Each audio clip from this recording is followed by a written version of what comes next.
Bienvenue à cette revue des marchés boursiers Cachemire du jeudi 2 mai 2024. C'est du beau vert aujourd'hui. Les propos de la Fed d'hier ont rassuré tout le monde.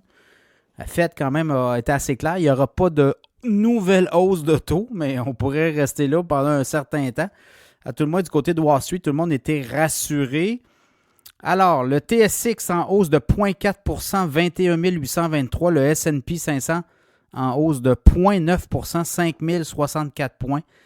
Le Dow Jones en hausse de 0,9 38 225. Le Nasdaq en hausse de 1,5 15 840. Le pétrole en hausse de 20 cents. Le baril WTI référence 79,15 US. Le Bitcoin a baissé un petit peu, là, 59 715, mais il avait quand même monté dans les dernières heures. L'once d'or en hausse de 4,80 $, 2314,40. Les nouvelles, c'est la Fed. Alors, la Fed a rassuré tout le monde. Et quand la Fed va, tout le monde va. C'est un peu ça. Soupir de soulagement. Et ça fait dire aux investisseurs que, les technos, c'est pas si pire. Ça peut repartir vers le haut. Et là, je regarde Nvidia 3,3 %, Amazon 3,2 %, Apple 2,2 % avant résultat. Et Apple va racheter pour 110 milliards d'actions en circulation. Donc, le titre a explosé d'après marché malgré des résultats à la baisse. Walt Disney plus 2, Nike 2,3 %. Je regarde les petites capitalisations, ça a bien été. Paramount Global en hausse de 13 %.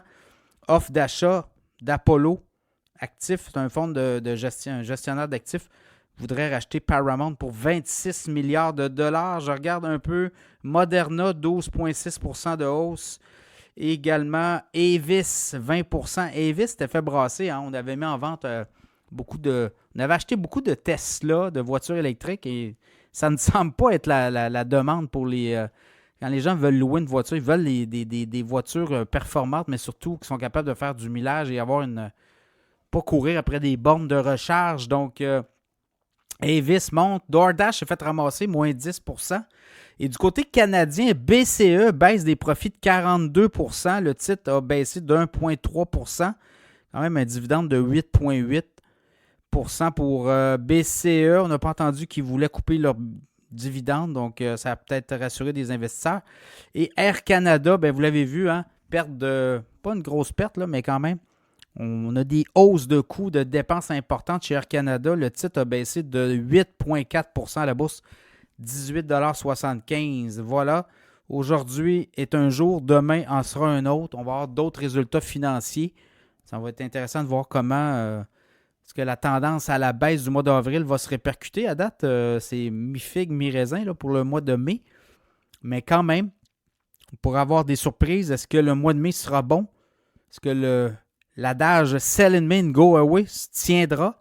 On en jase cette semaine dans le podcast Cachemire. Alors voilà, demain, à suivre les résultats à la bourse.